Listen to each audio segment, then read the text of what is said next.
After Lil Jeff's tragic death, fans wasted no time in spotting signs of betrayal from Lil Jeff's day one homies. From Q50's denial of being present at the drill that took out Lil Jeff, to Lil Jeff's brother, J Boogie, getting out of jail with no plans to slide for his fallen brother. The street is talking, and all fingers are pointed at the people who betrayed Lil Jeff after his death. Let's jump into it. J Boogie. The entire time Bloodhound Lil Jeff was running the streets, his older brother J Boogie was locked up behind bars. He was incarcerated back in 2021 for a gun charge and was supposed to be in jail for 7 years. After Lil Jeff was shot and killed, most people were damn sure that J Boogie could not wait to get out of jail and slide for his brother. However, here's a little problem. Back in the day, before he was jailed, J Boogie repped Trap City as his hood, which means that his brother was killed by his homies. It's no surprise that immediately after Lil Jeff was killed allegedly by Trap City, a series of discussions started on the Cheericology subreddit. The sub was buzzing with one big question. Do y'all think J Boogie, Trap City, will come home and flip the Bloodhound since his hood killed his lil brother? Some people think sliding for Lil Jeff will be J Boogie's first call to action after leaving jail. One Redditor replied, "To be honest, this beef is more of a younger generation thing, but now since they killed his lil bro, it gotta be up regardless if Jeff put that on himself." Another fan added, "I don't think he plays about his lil bro, and he gonna come home with a whole lot of motion. You will never know why." Well, in an unexpected turn of events, J Boogie got out of jail earlier than expected, 5 months after Lil Jeff was killed. However, unlike what most fans predicted, J Boogie seems to have moved on with his life without any plans to get revenge for his fallen brother. Despite the pressure from the street, J Boogie has not made a move towards getting back at the folks that killed his lil bro. Some fans think this is the highest form of betrayal, while some are applauding him for not continuing the chain of violence in the hood. One fan commented, "You're doing it the right way, ain't no need to continue." J Boogie seems to be more focused on his music career as opposed to what the street expected of him, but you have to understand why people say that J Boogie betrayed Lil Jeff by not sliding. For him, it is because most people blame Lil Jeff's street escapades and subsequent death on J Boogie's absence. During an interview with DJ UTV, Bloodhound Lil Jeff revealed that he jumped off the porch at the age of 18. That was a little too much to grasp, considering the magnifying tales of Lil Jeff catching 11 bodies on the street. When DJU asked him to clarify how he was able to do so much on the street despite jumping off the porch at 18, Jeff gave all the credit to his older brother. Okay. But that I'm doing that is I've been seeing my whole life, you know what I'm saying? I told you I got an older brother. So this shit ain't nothing new for real. It's the same shit I've been seeing. Lil Jeff revealed that his older brother taught him almost everything he needed to know about the street. And if you don't know, he was talking about J Boogie. Now, what you should know is that J Boogie is about the same age group as Trap City Rob. And what's most important to note is that back in the day, these dudes were cool with each other. In the interview by Block2Block on YouTube, Trap City Rob confirmed that the two hoods used to be cool until the Bloodhound stole their homie's chain, and then everything went south. Fuck used to hang with them, they know what they did. So, okay. They know what they did. So Bloodhounds, y'all was cool. That was my homie. He stole the chain, bro. We tried like he took it. He stole my homie chain. But again, if you look closely, you will see even far deeper than what Rob said was the reason for the beef. At least for Bloodhound Lil Jeff, their feud started with the death of his cousin Z Money. Let me give you a little background. Bloodhound Lil Jeff once rapped about his mom, saying she told him every day that she prays I make it home, and he told her that it's okay. He was the one doing all the killing. However, when vibing to the jam, I realized that it was a tribute to his brother J Boogie at the time of his incarceration. Now, with J Boogie in jail, Lil Jeff's cousin, Z Money, stepped in and started playing the role of an elder brother to Lil Jeff. He helped do his dirty work for him. He gave him the spotlight while playing the role of a background director. However, Lil Jeff and the entire Bloodhound gang would be faced with one of the most devastating losses that would sever the street alliances between Trap and Drill cities forever. In 2023, a decade-long alliance between Trap City and Drill City will come to an abrupt end following the death of Z Money, Lil Jeff's backbone on the street. According to news reports, Z Money was in his car on the 1300 block of East 79th Street near the 79th intersection in Kimbar. He was in the Avalon Park neighborhood in the parking lot of a dry cleaner store. There, the tragedy unlocked. It was reported that a car approached Z Money in the neighborhood and began to fire shots in his direction. Z Money was rushed to the University of Chicago Medical Center, and unfortunately, there he breathed his last. Z Money's unfathomable death was a painful loss to the Bloodhounds, but most especially to Lil Jeff, who had enjoyed Z Money's protection since J Boogie's incarceration. After the murder, Lil Jeff and his right-hand man Q50 would go on to tattoo Z Money's name on their skin as a tribute to their fallen hero. In 2023, a non-profit newsroom covering gun violence in America, known as The Trace, reported on Z Money's case, where they captured his mother's heartbreaking voice concerning her son's death. She recounted that she got a call from Z Money's girlfriend, informing her that Z Money was dead dead. She said she called the Chicago Medical Center and confirmed the news, but she had to go there and see for herself. On getting there, she said the doctor told her that he was dead on arrival. Then she proceeded to ask about how many times her son was shot. The doctor answered, "We stopped counting at 29. Sadly, that day, Z-Money became one of the 4,000 people who were fatally shot in Chicago over the last 10 years, whose murderers still walk the street without any arrests, according to Chicago Police Department data. With many homicides left unsolved, thousands of families and friends are left looking over their shoulders in their neighborhoods. All these happened while J Boogie was still locked up. However, Lil Jeff was not ready to let Z-Money's death go without a get back. Just when the situation was calming down, news broke on the street that Z-Money was backdoored by his homies at Trap City. With this devastating revelation came the birth of a new monster on the street known as Bloodhound Lil Jeff. It was a swift transition that almost everyone noticed. While the street was startled by the demise of Z-Money, a young boy was transformed from Jeffrey Harris into Bloodhound Lil Jeff, also known as the Pistol Professor. Following the word on the street, Lil Jeff was restless and thirsty for blood and soon went out for a hunt. And Lil Jeff, he always had a target in mind. Lil Pooh, a Trap City dude who had been dissing Z-Money, was out on the street, walking freely like it was Thanksgiving Sunday. He started showing up at familiar places, acting like everything was cool, despite knowing that his name was being whispered on the street. But Lil Jeff was not one to rush. He always gave his targets time to let their guards down while strategizing on how to strike. On April 9th, 2023, Jeff and the Bloodhounds had decided that Lil Pooh wasn't going to see the next summer. However, Lil Jeff didn't just roll up on Pooh and spray him, he instead waited for him outside his home, as patient as a watchdog. And when Lil Pooh arrived home to rest his head, Lil Jeff sent him to eternal rest. According to CPD, at about 11:30 p.m., shots rang out at the 1800 block of 223rd Street. As soon as they arrived, they found the victim, later identified as Pierre Boozer Jr., unresponsive in the front yard of his home. He was shot multiple times until he breathed his last. No one said a thing about the hit to the police, but the street knew who the prime suspects were. Then shortly after, Lil Jeff wanted to send a clear message. He dissed Lil Pooh in an unreleased song, hinting that he waited outside his home and got him. Lil Pooh dissed Z now. Lil Pooh gone, you know that never take too long laying in a grass until he come home, he rapped. Word on the street was that Lil Jeff never released the diss out of respect for his Flipside homies. However, when Trap City started posting tributes to Lil Pooh, Lil Jeff sent a message saying he dissed Z. Lil Jeff was direct. No Z-Money disrespect can be tolerated. That was the extent Lil Jeff went to slide for his fallen cousin. It's no wonder fans expected more from J Boogie, whose absence was the fuel behind Lil Jeff's misbehavior on the street. Given that J Boogie already lost 2 brothers in the fight, fans think he should quit sniffing those yerks and think about how to get back at the hood who smoked his brothers. However, J Boogie is not the only one caught in the web of people who betrayed Lil Jeff after his death. Take a look at Trench's News. After Lil Jeff's death, Lil Jeff's fans did not only lose their favorite drill rapper, but also gained a new enemy called Trench's News. This dude started running his mouth about Lil Jeff, calling him out for dying over a fake chain. It was all over a chain, and a lot of people, a couple people that died over this fake chain. I'm mad about the fake chain that they even killed each other, but Trench's News explained to DJ Vlad that Lil Jeff stole a chain from a dude who just got killed a week apart from his sister. And when the dead man's homies approached Lil Jeff about the chain, he started spinning, claiming the chain was stolen from him, which spiraled into a hood war. The story about the stolen chain might be true, but some fans took it as a troll, mainly because Trench's News claimed he had never heard about Lil Jeff, until he started falsely claiming bodies and killing dudes over a fake chain.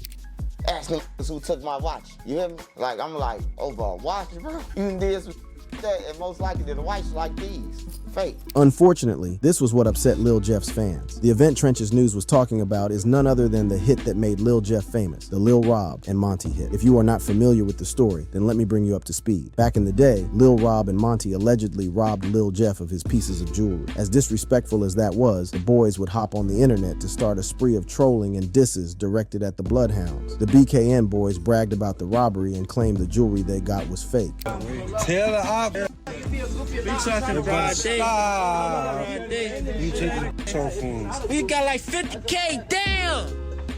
That fake AP they got. Lil Rob and Monty flexed about the bounty price and showed off 2 watches grabbed from the hit. Hilariously, one of the watches was a fake iced watch designed to look like an original AP timepiece. Almost immediately, a Reddit user noted that iced out watch had a GLD logo on the clasp. It's an online jewelry store that specializes in plated jewelry, aka fake. When the news hit the street, Lil Jeff hopped on IG Live claiming that nobody took anything from him by force. The boys wanted to take a look and ran off when he wasn't noticing. On my dead drum up the head. If I'm lying, I'm down. God could come pull me out this car right now. I never took a dollar from nothing. A nigga said, let me take a picture, this, that, and that. I look up, the nigga then ran down. We all the way at the top of the staircase first off. Shortly after, a YouTuber, Word from the Trenches, would get Monty and some BKN members on his vlog where they repeatedly flexed the watches they stole and bragged about the operation. On the same vlog, Monty got a FaceTime call from Bloodhound Lil Jeff. In the intense conversation, Monty started by asking Lil Jeff where the J at, meaning where that jewelry was, then proceeded to show off the watch he stole from him. All the BKN boys did on that vlog was disrespect Lil Jeff and troll the entire Bloodhound. Lil Jeff doesn't take disrespect, and these two boys are about to find out. The tragic incident unfolded at the Innovations High School, located in downtown Chicago, in an area known as Loop. At about 12:30 noon, Lil Rob and BKN Monty were heading out of school for a lunch break towards Washington Street and Wabash Avenue. As busy as that location was, as soon as Monty and Lil Rob arrived, two cars pulled over and some armed men jumped out and began to let out shots, killing the BKN boys. According to CBS News, the boys were shot on the other side of this elevator structure just some inches away from the street, and surveillance cameras captured it. Surveillance footage shows Lil Rob and Monty casually walking toward the elevator structure, completely oblivious to the terror ahead of them. If you look to the right, you will see the moment a dark-colored SUV pulled up from underneath the train tracks. One person pulled out of the car, approached the boy in a frenzy, and opened fire on them. As soon as the targets are hit, the shooter rushes back to the vehicle and takes off towards Wabash and South, then turns left on Madison and escapes. Although the surveillance footage captured only one vehicle pulled up for the hit. According to CPD Deputy Chief John, two cars pulled up and fired multiple shots at a group of teenage boys.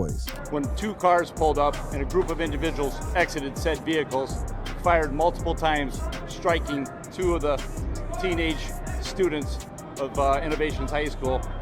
These individuals were taken to Northwestern Hospital where they succumbed to their injuries. He also identified the victims as 16-year-old Robert Boston and 17-year-old Monterio Williams. The hit was strategic, swift, and terrific. Eyewitnesses said over 10 to 15 rounds of gunshots rang out, and within a split second, the shooters took off. Local shopkeeper Muhammad Ashik described the shots from his point of view as sounding like firecrackers. Like a firecracker, like something like a firecracker, like a 10-15 shot. Boom, boom, boom, boom, boom, boom, boom, boom. Another eyewitness at the scene said she was grazed by one of the bullets while on the sidewalk to her studio. She spoke to news reporters and even showed them the bullet hole in her coat. Went through my arm, but just like passing by. And yeah, here. How are you feeling right now? Super anxious and sad, and I was afraid that it hit me too by accident. Most eyewitnesses described the hit as ambush style. At the time, the Chicago Police Department launched an immediate investigation to determine the motive for the hit and to identify suspects. It was a brutal hit, and the entire city was mourning. Oh, not the entire city per se, because shortly after the hit, the mastermind of the hit would go on to brag about the operation. First, he hopped on IG Live and started making comments hinting that he just dropped 2 bodies, adding to his body count. Feel if I get mad enough, will start happening. Y'all know this by now. I went for like a week and poof. Gotta go. After that one, poof. I came back, poof. For context, this comment tried to explain what Lil Jeff was talking about. He sat around mad, angry, and depressed for a week about them watches they stole from him. He blacked out. However, Lil Jeff's fans are mad because Trenches News found the hit unnecessary because it was over a fake watch. On top of that, he clowned Lil Jeff over that TikTok dance video his girlfriend posted and kept calling him out for stealing fake watches all the damn time. Lil Jeff's fans find Trenches News interview overly disrespectful, especially because he wouldn't be running his mouth like that if Jeff was still alive. However, while fans are calling out people who betrayed Lil Jeff after his death, Lil Jeff's homie was not spared either. Q50. On the street, everyone knows Q50 as Lil Jeff's right-hand man. It was almost impossible to see Lil Jeff on the street or in interviews without spotting Q50 right by his side. Their relationship was top-notch and built on street codes. No wonder when the footage showing how Lil Jeff was killed while on a drill was released, fans started scraping through the footage to identify where Q50 was when his homie was getting dropped. In an unexpected and rather disappointing turn of events for fans, Q50 was nowhere close. He and the other dude stood over in a distance while they watched Lil Jeff getting shot multiple times. People are saying that was the highest form of betrayal. But did Q50 really betray Lil Jeff? Well, here's what I know. In the footage, you see Lil Jeff and his homies hold up in a black SUV waiting for their target. As soon as the target was spotted, Lil Jeff got out of the car and started chasing him down while letting out shots. The target, wearing bright yellow shorts, quickly ducks for cover and immediately runs straight into the porch of the next building in front of him. He was hit once in the chest, but he kept running for his life. You can see bloodthirsty Lil Jeff, wearing a black Nike hoodie and gray Nike joggers, chasing his target straight onto the porch. For some reason, Q50 and the other dude did not go with him. They stood by and watched, but this is where it gets interesting. The moment Lil Jeff approached the front porch, a dramatic turn of events unfolded. Bullets started popping out of the alley, and gunshots filled the air. Lil Jeff was right in the middle of danger, and his homies were too far away to help. They watched him get dropped by someone from inside the house. However, it appears that the shooter jumped off the porch right after killing Lil Jeff and started buzzing his homies, chasing them back to the car. You can see the guy in the red jumpsuit, believed to be Q50, limping back to the car because he probably caught a bullet in his foot. A Reddit user confirmed that, "I noticed that shy when I first watched the video. They lower their guns in distraught like, damn, our big homie just got stood over in front of us." And then they snap back into reality and start shooting at him. Some people believe that if Q50 had leveled up and followed Lil Jeff onto the porch, Lil Jeff would have been alive. While fans were mad at Q50 for not standing on business, he went on an interview and added salt to the wound when he denied ever being on that drill with Lil Jeff. Remember the guy in the red jumpsuit? Fans identified him as Q50, and people started trolling for getting shot on the drill. However, Q50 denied being involved in the drill. Does it make it worse when it's like videos and people reacting to it? And they're trying to say you slipped and fell, and you saying I wasn't even there, right? I wasn't even there. Stop saying I was dumb, man. Despite Q50's denial, fans are confident that he was the guy in the red jumpsuit. Some fans were disappointed about his incessant denials, while some understand that he was trying to keep a low profile. Whichever it is, fans are expecting Q50 to have slid for Lil Jeff already, especially because of the kind of relationship they shared. While the Bloodhounds were trying to play safe, Trap City boys were out there celebrating their win. Trap City trolling Lil Jeff's death. Shortly after Lil Jeff was shot and killed allegedly by a Trap City OG, Trap City boys wasted no time to mock Lil Jeff and troll the way he died. Most people thought Trap City would act differently, considering that they used to hang out with Lil Jeff's older brother, but that was the case. Hey, this is what he did on the camera.